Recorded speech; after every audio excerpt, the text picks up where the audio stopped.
What's up everyone? Welcome back to my YouTube channel. Ito sa Vlog. So for today's video, second day ng Ramadan. So magbibideo tayo ng basic lang na luto-luto. So ito yung first step natin. Nagluluto ako ng ulam dahil ito may katagalan eh. So ang linuluto ko po ngayon is Baguio beans na may karne. Ayan. So ginisa ko lang yan siya. Siyempre may sibuyas, bawang na yan. Actually si nanay, hindi na hinahaluan ito ng bawang at sibuyas. Pero ako, nahaluan ko. So ganyan magmikos-mikos dito guys. So, ayan. So hininaan ko yung apoy kasi ayoko siya masunog. Diba? Ito lang yung tubig kasi ayoko siya masusunog. So, lakihan natin yung apoy. Sasaka pa sa Baguio beans at karne ng baka. So, request na naman ito ni nanay. Dahil Ramadan ngayon. Ito Saudi Arabia.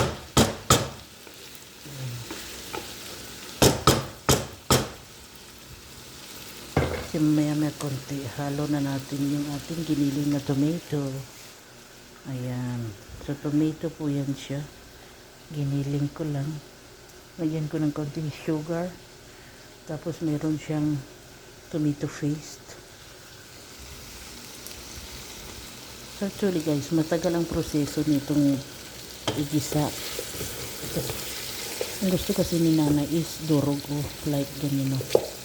Nadudurog na yung beans or Baguio beans before mo ilagay yung tomato. So, pagkalagay natin ang tomato, hayaan na natin siyang maluto.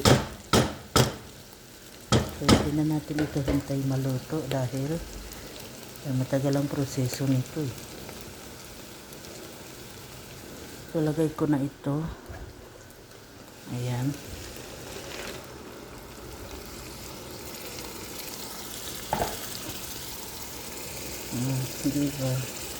Diba no? Ganyan.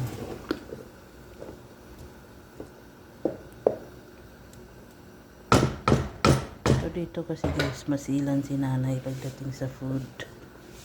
Ayan o, kulo siya agad o.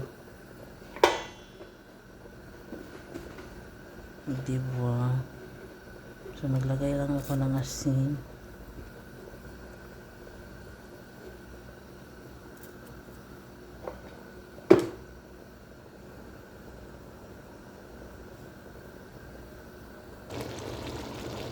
Charan! So, ito na ho ang ating finished product.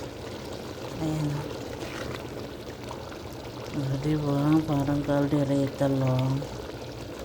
Ganyan ho yan dito. Magluto. Diba? So, kinat ko lang. So, yan. Ang ating finished product. Bye everyone. Don't forget to like, subscribe to my YouTube channel. That's vlog. Babush.